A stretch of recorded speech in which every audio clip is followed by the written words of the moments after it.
Welcome back to our channel Insight 3.0. Tanpa melengahkan masa, marilah kita mula. Assalamualaikum dan salam sejahtera. Selamat datang ke episod podcast kami yang bertajuk Sembang Wawasan Membentuk Insaniah.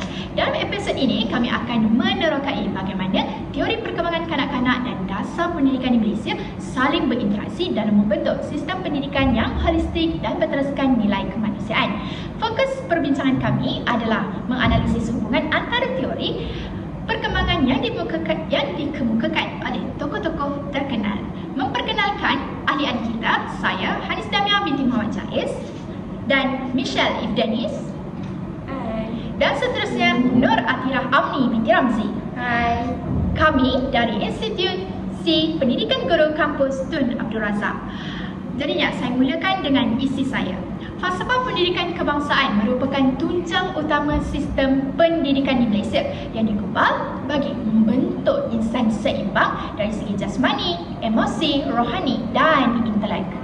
Pendekatan menyeluruh ini menunjukkan bahawa pendidikan di Malaysia tidak tertumpu kepada pencapaian akademik semata-mata, tetapi menekankan pembinaan tasiah, moral dan jati diri. Matlamat utamanya adalah untuk melahirkan warga negara yang bukan sahaja berilmu pengetahuan tetapi memiliki akhlak mulia, bertanggungjawab terhadap diri dan masyarakat. Bukan itu sahaja, tapi menyumbang secara produktif kepada kesejahteraan dan kemajuan negara. Dengan kata lain, FPK ini adalah panduan untuk membentuk manusia yang berilmu dan berperibadi luhur untuk keseimbangan antara keperluan duniawi dan ukhrawi. Saya teruskan dengan apa pendapat Michelle? Pada pandangan saya pula, dari sudut sejarah, pelbagai dasar pendidikan yang dilaksanakan sejak sebelum kemerdekaan telah menjadi asas kukuh kepada pelaksanaan FPK dalam sistem pendidikan Malaysia. Contohnya, Penyata Razak 1956 merupakan dasar pendidikan pertama yang memperkenalkan konsep sistem pendidikan kebangsaan dengan bahasa Melayu sebagai bahasa pengantar utama bagi mewujudkan perpaduan nasional. Laporan Rahman Talib 1960 menegaskan keperluan pendidikan asas untuk semua rakyat tanpa mengira kaum. Kemudian, Akta Pendidikan 1996 memperkukuhkan struktur pendidikan kebangsaan bagi menyesuaikan sistem sedia ada dengan keperluan kemajuan teknologi. Bagaimana pula dengan pendapat kamu, Atira? Bagi saya, kesemua dasar ini saling melengkapi antara satu sama lain dalam merealisasikan matlamat FPK. Ia menjamin bahawa pendidikan di Malaysia kekal relevan, inklusif dan responsif terhadap perubahan zaman. Perkembangan dasar ini juga menunjukkan kesinambungan komitmen kerajaan dalam membangunkan sistem pendidikan yang bukan sahaja menumpukan kepada penguasaan ilmu tetapi juga kepada pembinaan insan yang seimbang dari segi intelek, emosi, rohani dan jasmani. Hanis betul? Oh, jadi betul lah tu. Marilah kita mulakan dengan hubungan falsafah pendidikan kebangsaan dengan teori perkembangan kanak-kanak. Yang pertama ialah domain kognitif, iaitu teori Jean Piaget, di mana beliau menegaskan bahawa proses pembelajaran merupakan satu perjalanan aktif yang berlaku apabila murid membina pengetahuan melalui interaksi dengan persekitaran fizikal dan sosial mereka. Menurut beliau, murid bukan sekadar menerima maklumat secara pasif, tetapi memainkan peranan penting dalam membentuk pemahaman baharu melalui dua proses utama, iaitu asimilasi dan akomodasi. Asimilasi berlaku apabila murid menggabungkan maklumat baru dengan pengetahuan sedia ada, manakala akomodasi pula berlaku apabila murid mengubah struktur pemikiran sedia ada untuk menyesuaikan diri dengan maklumat baharu yang diterima. Kedua-dua proses ini membantu murid menyesuaikan diri dengan dunia sekeliling dan mengembangkan keupayaan berfikir mereka secara logik serta abstrak mengikut tahap perkembangan kognitif mereka. Dan seterusnya, prinsip pembelajaran aktif yang diketengahkan oleh Jean Piaget ini amat selaras dengan FPK yang menekankan pembangunan potensi individu secara menyeluruh, di mana aspek intelek dan pemikiran kritikal. Melalui pendekatan ini, guru-guru berperanan sebagai pemudah cara, iaitu facilitator, yang membimbing murid untuk menerapkan berfikir secara rasional. Bukan itu saja, tetapi guru-guru ni melakukan refleksikan diri, memperkukuhkan kefahaman terhadap konsep yang dipelajari. Pembelajaran berasaskan pengalaman turut menyokong matlamat ini untuk melahirkan insan yang kreatif, berdaya saing dalam menghadapi cabaran global. Contohnya, seperti guru memberikan peluang murid untuk menjalankan eksperimen secara kendiri. menguji hipotesis yang dibentuk, dan pendekatan ini menonjolkan konsep pembelajaran bermakna malah sejajar dengan matlamat kurikulum 2027. Kenapa macam tu? Kerana ia melalui pengalaman sebenar, kemahiran penyelesaian masalah dan pemikiran reflektif. Tadi saya terangkan pasal domain kognitif Jean Piaget. Seterusnya saya akan teruskan dengan Lev Vygotsky. Beliau menekankan peranan interaktif sosial. Menurut beliau, pembelajaran berlaku dengan lebih berkesan, di mana murid berinteraksi dengan individu lain yang berpengalaman, contohnya seperti ibu bapa, guru, rakan sebaya, dan konsep ini menggunakan zon perkembangan proksimal ZPD yang boleh berlaku sendiri. Dengan apa yang mereka boleh capai? Melalui scaffolding. Guru atau rakan sebaya menyediakan bimbingan sementara yang membantu murid memahami, melaksanakan tugasan yang lebih mencabar. Bimbingan ini akan dikurangkan secara berperingkat apabila murid menunjukkan keupayaan berdikari. Dan ini sejajarlah dengan matlamat FPK, seimbang, insan yang seimbang. Nilai-nilai ini penting dalam membina hubungan yang positif serta sikap saling menghormati dalam masyarakat majmuk Malaysia, selaras dengan prinsip rukun negara dan aplikasi pendidikan untuk perpaduan. Contohnya, guru berperanan sebagai pemberi tunjuk ajar, di mana guru tunjukkan panduan langkah-langkah, soalan rangsangan, maklum balas konstruktif yang bukan sahaja meningkatkan upaya kognitif mereka, tetapi membina sikap yakin diri, tanggungjawab dan semangat kerjasama dalam kalangan murid. Apa pendapat Michelle? Saya setuju dengan Hanis. FPK ni memang jadi tunjang utama pendidikan negara sebab bukan saja tekankan ilmu tapi juga pembentukan sahsia dan jati diri. Bila dikaitkan dengan teori Piaget dan Vygotsky tadi, jelaslah pendidikan kita mahu melahirkan murid yang berfikir, berakhlak dan berjiwa insan selaras dengan semangat kurikulum 2027. Pada pendapat kamu pula, Tira? Betul tu. Dengan gabungan teori perkembangan dan peranan guru yang prihatin, barulah kita dapat lahirkan generasi yang bukan saja bijak tapi juga berakhlak dan berjiwa insan. Saya teruskan dengan dalam domain sosial emosi. Saya memilih teori perkembangan psikososial oleh Erik Erikson. Teori ini menerangkan bahawa perkembangan sahsia dan identiti individu melalui 8 peringkat krisis psikososial. 2 peringkat yang sangat berkait dengan dunia sekolah ialah kerajinan lawan rasa rendah diri bagi kanak-kanak berumur 6 hingga 12 tahun dan identiti lawan kekeliruan peranan bagi remaja. Kejayaan menyelesaikan krisis ini adalah kunci kepada kesejahteraan emosi yang dihasratkan oleh falsafah pendidikan kebangsaan FPK. Contohnya, dalam bilik darjah, guru boleh membagi tugasan kumpulan muda seperti buat peta minda dan projek mini.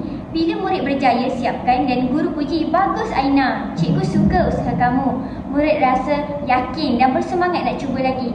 Kalau kita tengok kan, bila murid rasa dia boleh buat, dia semangat dia lain macam.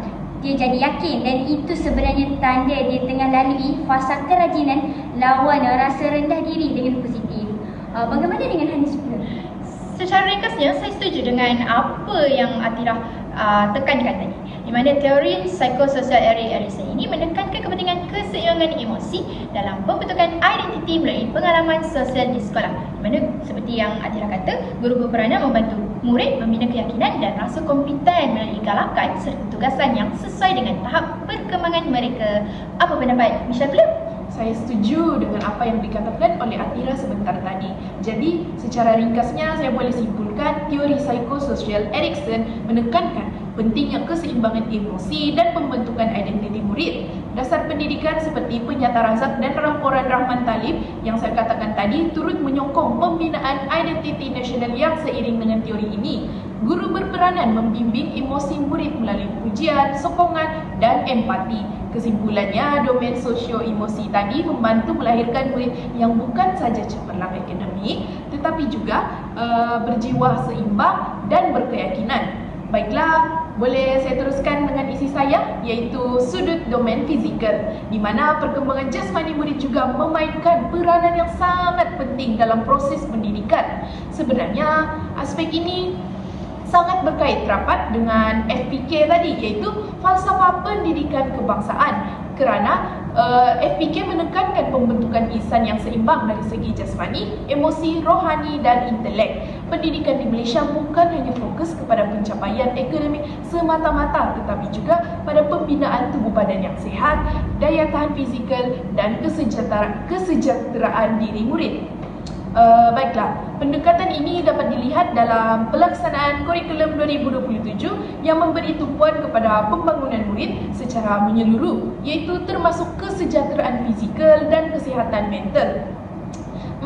Sebagai contoh, melalui aktiviti seperti Project Based Learning ataupun singkatnya PBL ataupun Outdoor Learning, murid bukan sahaja belajar ilmu teori tapi juga digalakkan untuk bergerak aktif, bekerjasama dan berfikir secara kreatif dalam situasi sebenar.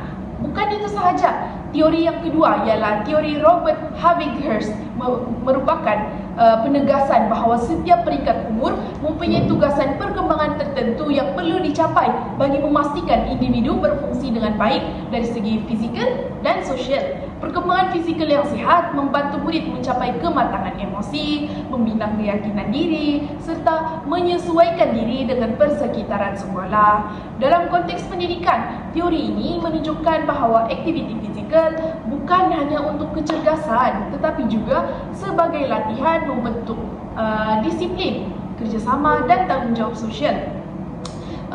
Sekali lagi, pendekatan ini selaras dengan FPK seperti tajuk utama kita, iaitu menekankan keseimbangan antara jasmani, emosi, rohani dan intelek.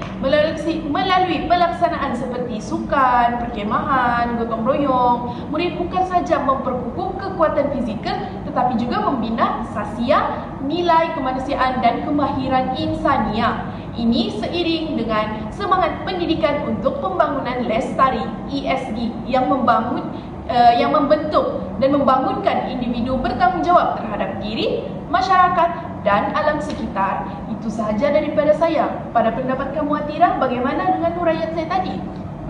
Saya setuju pandangan yang telah dilontarkan oleh Michelle. Bila murid aktif dan sihat fizikal, sebenarnya mereka bukan je kuat badan tapi juga lebih fokus, yakin diri dan seimbang dari semua aspek. Memang kena betul dengan semangat falsafah pendidikan kebangsaan ni. Bagaimana dengan Hanis pula? Ya, saya setuju dengan kedua-dua pandangan tadi. Di mana domain fizikal ini dia memainkan peranan pentinglah kepentingan perkembangan tubuh badan yang sihat bagi menyokong pembelajaran dan kesejahteraan murid. Aktiviti seperti pembelajaran berasaskan projek dan luar bilik darjah membantu murid menjadi aktif serta meningkatkan daya tahan fizikal. Jadi itu sahaja, kami akan kembali selepas ini. Kita berehat sebentar lagi. Welcome back. Marilah kita teruskan dengan analisis kritis dan implikasi terhadap guru. Okey. Dalam menghadapi cabaran pendidikan abad ke-21, guru masa kini perlu berfikir secara analitis dan reflektif dalam mengaplikasikan teori perkembangan kanak-kanak ke dalam amalan pengajaran harian. Kefahaman terhadap teori Piaget, Vygotsky, Erikson dan bukan hanya bersifat teori semata-mata tetapi menjadi asas kepada strategi pembelajaran yang berkesan dan inklusif. Misalnya seperti teknologi reality dan reality maya VR boleh digunakan untuk menyokong teori Piaget. Murid menerokai konsep secara aktif melalui pengalaman maya yang menyerupai dunia sebenar. Pada masa yang sama, penggunaan platform kolaboratif seperti Google Classroom atau Metaverse Education Hub mencerminkan prinsip Vygotsky yang menekankan interaksi sosial dan pembelajaran kolaboratif. Melalui ruang digital ini, murid dapat bekerjasama dan membina pengetahuan bersama-sama walaupun dalam lokasi yang berbeza. Pendekatan ini sejajar dengan matlamat kurikulum 2027 yang menekankan pembelajaran fleksibel dan penerapan kemahiran insania.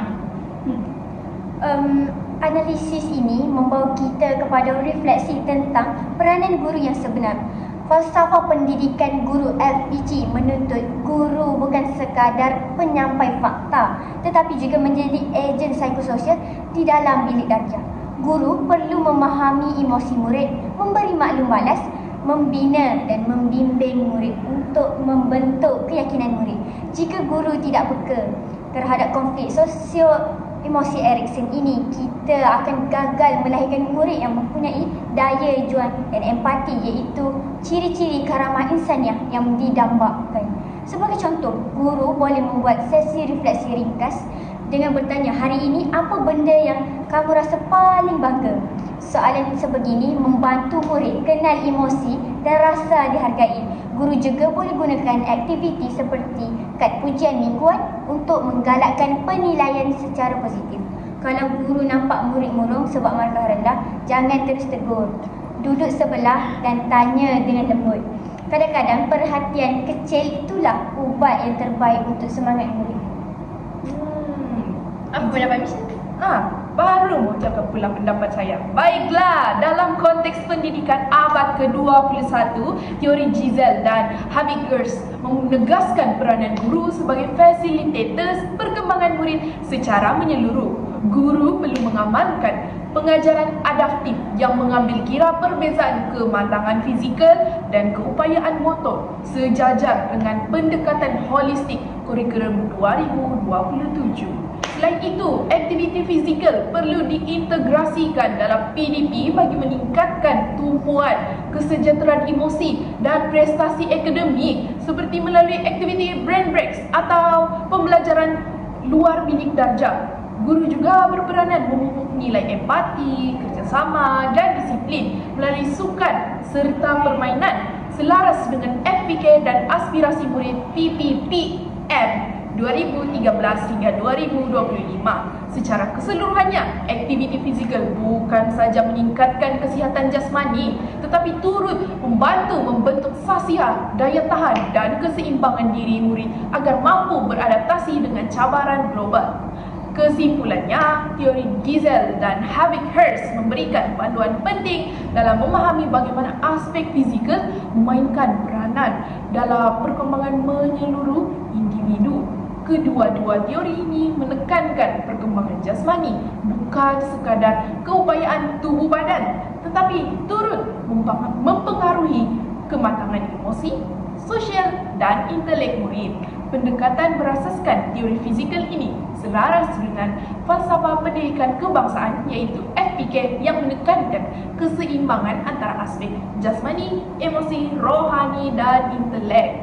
Guru perlu memahami kepelbagaian kadar perkembangan murid serta menyediakan persekitaran pembelajaran yang menyokong pertumbuhan fizikal yang sehat dan selamat. Akhirnya, melalui pelaksanaan kurikulum 2027 dan dasar pendidikan negara yang berpaksikan FPK, pendidikan di Malaysia akan terus berkembang ke arah membentuk insan yang cergas, tubuh badan, cerdas minda dan luhur budi pekerti, seiring dengan aspirasi melahirkan warga negara berilmu dan berperi kemanusiaan global.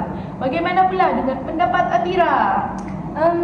Jelaslah bahawa domain sosio-emosi merupakan teras kepada pembentukan sasiah dan kemanusiaan dalam diri murid. Guru perlu sentiasa peka terhadap keperluan psikososial murid agar keharmonian emosi dapat dicapai. Bila kita faham teori ini dan praktikkan dalam kelas, barulah kita nampak bahawa murid ni bukan sekadar nak lulus peperiksaan je, tapi nak juga rasa berjaya sebagai insan. So kesimpulannya, jadi cikgu ni bukan cuma ajar ABC atau matematik je, tapi kita tengah bentuk jiwa, keyakinan dan identiti anak bangsa kita. Bagaimana dengan Hanis pula? Jadi kita dapat rumuskanlah bahawa falsafah pendidikan kebangsaan FPK bukan sekadar sebuah dokumen dasar, tetapi merupakan kompas moral dan intelektual yang membimbing hala tuju sistem pendidikan Malaysia ke arah pembinaan insan yang seimbang dan harmonis. Dalam konteks ini, teori perkembangan seperti yang dikemukakan oleh Jean Piaget, Vygotsky, Erikson dan Goleman dan sebagainya memberikan asas saintifik dan psikologi yang memperkukuhkan pelaksanaan nilai-nilai dalam FPK.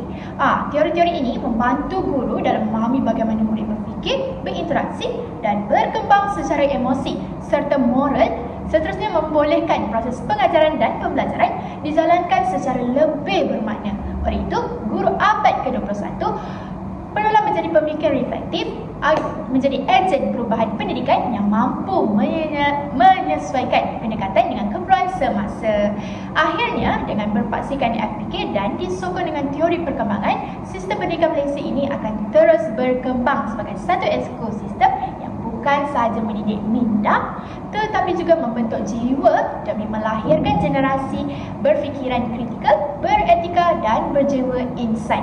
Terima kasih atas masa yang diluangkan untuk sembang ilmiah kita pada hari ini. Itu sahaja dari kami. Jangan lupa like, share, Komen. subscribe. Cik cik.